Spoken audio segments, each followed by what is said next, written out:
जय हिंद दोस्तों।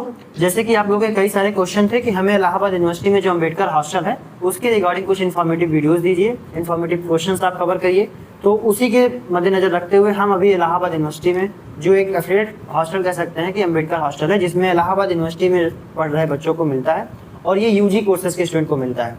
तो अभी हम इलाहाबाद यूनिवर्सिटी के जो ये एफिलिएटेड हॉस्टल है अम्बेडकर हॉस्टल, इसमें हैं। और इसका लोकेशन की अगर हम बात कर लें तो इलाहाबाद शहर में सलोरी एक लोकेशन है, वहाँ पे है और ISDC के जस्ट सामने है।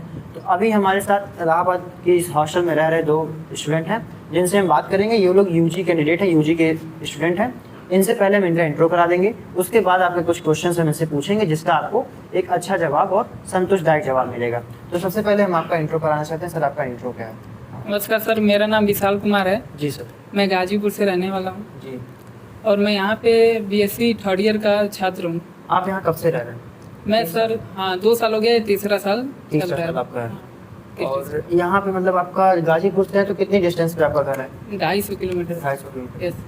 और सर आपका इंट्रो एक बार आपका भी इंट्रो हो जाए फिर क्वेश्चन से स्टार्ट कीजिए। नमस्कार सर, जी मेरा नाम उत्कर्ष वर्मा है जी। और मैं जो है उत्तर प्रदेश के महाराजगंज जिले का निवासी हूँ, जो कि यहाँ से लगभग 400 किलोमीटर है। और आप यहाँ पे किस कॉलेज में हैं? अभी तो मैं फ़िलहाल जो है ISDC से BA कोर्स कर रहा हूँ। और कौन सा ईयर है आपका भी? मेरा इस साल सेकेंड ईयर है। मतलब आप यहाँ एक साल से रहते जी, हैं, जी, दूसरा साल जी, आपका स्टार्ट जी, हुआ है।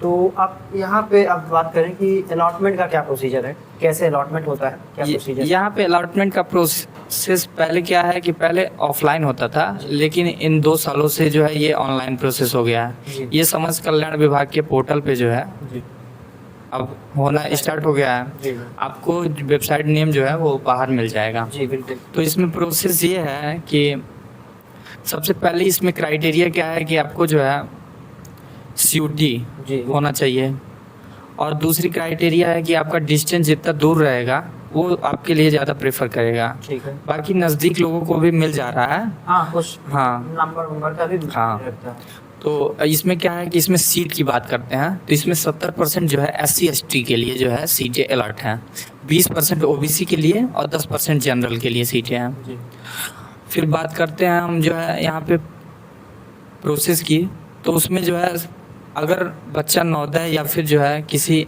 आवासीय विद्यालय से पढ़ के आया हुआ है तो उसको पहले प्रीफर किया जाता है ये हॉस्टल, क्योंकि वो पहले से जो है ऐसे रहा हुआ है तो उनको दिया जाता है।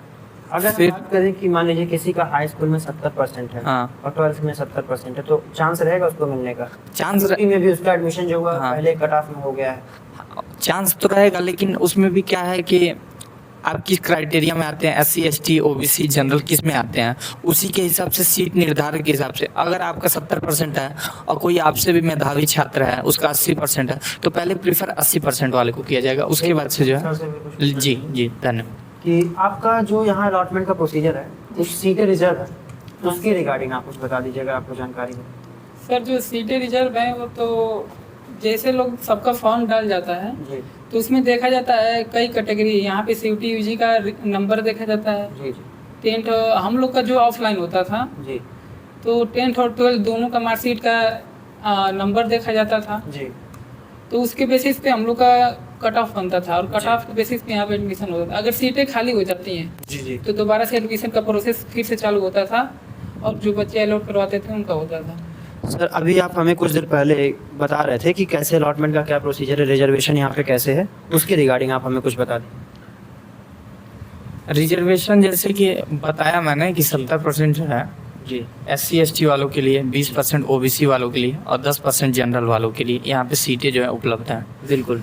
तो उसके बेसिस पे ही सीटें अलॉट होंगी। हाँ, तो जैसा कि हमें एक इन्फॉर्मेशन ये कवर हुआ कि अगर आप SC ST कैंडिडेट हैं तो आपको 70% आपके लिए सीटें रिजर्व हैं, OBC है तो आपके लिए 20% सीटें रिजर्व हैं और जनरल कैंडिडेट के लिए 10% सीटें रिजर्व हैं। ये पूरा जो आपका 100% सीट का अलॉटमेंट है ये इस तरीके से डिवाइड हुआ है। जी। कुछ और ऐसा लग रहा, और सबसे बड़ी बात हम बता दें कि ये एक ऐसा हॉस्टल है, ऐसे कई सारे हॉस्टल भी हैं कि जहाँ पे आपको रहने के साथ साथ लाइब्रेरी की भी एक अच्छी व्यवस्था है। जो लाइब्रेरी में भी हम बैठे हैं, काफ़ी अच्छा लाइब्रेरी है, यहाँ पे बुक्स वगैरह है, आपके रहने के लिए पूरा अच्छा जैसे हॉस्टल है। और मैं आपको एक चीज़ बता दूँ जी इस हॉस्टल में जो है क्या बोलता है, यूनिवर्सिटी की जो भी हॉस्टल है जी, जी। उसके साथ साथ इसमें भी बहुत सारी सुविधाएं जो है डॉक्टर बाबा साहब भीमराव अम्बेडकर ने के माध्यम से इसको चलाया जा रहा था, जी। जो कि आज समाज कल्याण के अधीन आ चुका है। जी जी तो इसमें क्या है कि यहाँ पे सबसे पहली सुविधा ये है कि आपको 300 से लेके 400 में जी। जो आपकी क्राइटेरिया है, हाँ, हम फीस की बातें कर रहे हैं दोस्तों। उसके हिसाब से फीस जो है यहाँ पे 1 साल का है। जी। अब आपको इलाहाबाद में कहीं पे भी 300 में 1 साल रहने नहीं के रह लिए पाएंगे। आप नहीं रह पाएंगे। एक दिन का जब खर्चा हो जाता है हाँ। 300।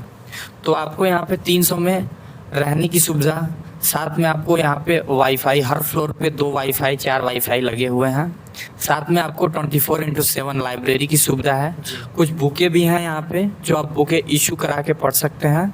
खेलकूद सामग्री से रिलेटेड हर चीज़ यहाँ पे उपलब्ध है। हाँ, प्लेग्राउंड भी है, प्लेग्राउंड भी है, और यहाँ पे जो है ओपन जिम की भी सुविधा है। जी। तो आपको ये कहीं ना कहीं ये बहुत बड़ी सुविधा है हम सभी के लिए, और समाज कल्याण के लिए मैं धन्यवाद देना चाहूँगा कि उन्होंने ऐसा जो है प्रावधान लाया, जिसमें 70% जो है SC/ST के लिए, 20% OBC के लिए, 10% जनरल के लिए ये चीज़ें दिया।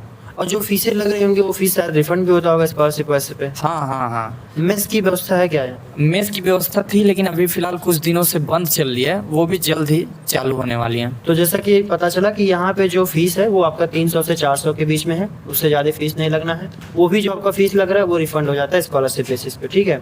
आगे बात करें कि जो आपका मेस की बात करें तो मेस अभी कुछ दिनों से बंद है, बट ये चांस है कि अगले 2-3 महीने के अंदर वो स्टार्ट होने के पूरे चांसेस रहेंगे।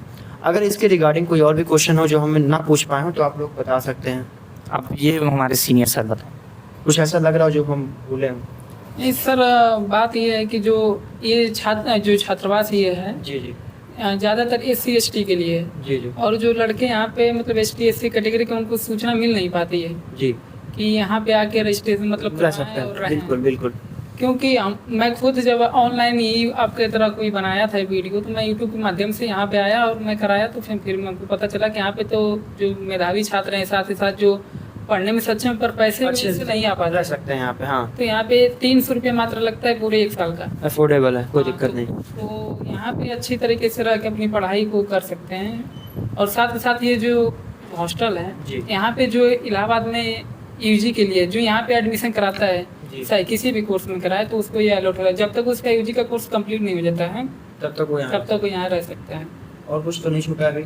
और कुछ सर, थोड़ा सा ये है कि जब ऑफलाइन होता था तो काफ़ी चीज़ें ठीक थी। करप्शन चलता था क्या ऐसा कुछ? नहीं, करप्शन तो उतना बहुत ज़्यादा नहीं था, क्योंकि सर सबकी हाई स्कूल मार्कशीट का फोटो यहाँ पे रखाया जाता था, हाँ, वो चेक सब कुछ था।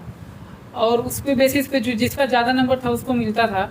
और उसमें सीटें फुल हो जाती, सीटें तो फुल होती हैं, जितनी खाली रहती सीटें फुल करना रहता है। जब तक नहीं हुआ तब तक लड़के का यहाँ एनरोलमेंट होता रहता है। तो अब ये हो गया कि समाज कल्याण ने कुछ पोर्टल अपना ऑनलाइन कर दिया है। ऑनलाइन कर दिया, साथ ही साथ कुछ जो एडमिशन करने का प्रावधान है बदल दिया है कि डिस्टेंस के बेसिस पे। तो यहाँ पे जो छात्र रह रहे हैं, तो किसी को मतलब कैटेगरी पता नहीं चल पा रहा है कि कैसे हो रहा है। बट वो ऑनलाइन तो और आसान हो गया, ऑनलाइन वेरीफाई हो रहा है, इसी से है कि नहीं है चेक हो जा रहा है।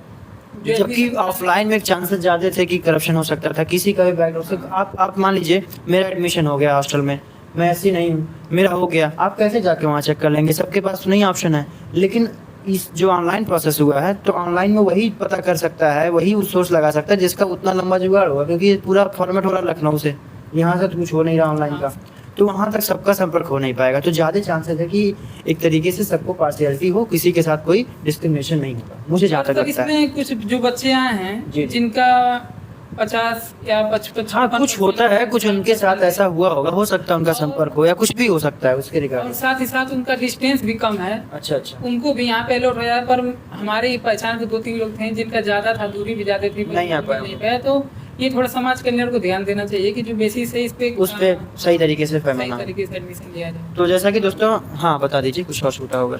और सबसे महत्वपूर्ण बात मैं बताना चाहूँगा जी कि ये जो अलॉटमेंट होता है जी वो केवल फर्स्ट ईयर वालों को ही मिलता है। अच्छा अच्छा, UG फर्स्ट ईयर वालों को। जी अगर आप सेकेंड ईयर में चले गए हैं तो और नहीं आपको लौट- बाद में पता चलता है, 1 साल बाद पता चलता है जी कि हमको जो है समाज कल्याण का ये भरना चाहिए फॉर्म, तो वो नहीं हो सकता। ये बस फर्स्ट ईयर वालों के लिए है, पहली चीज़।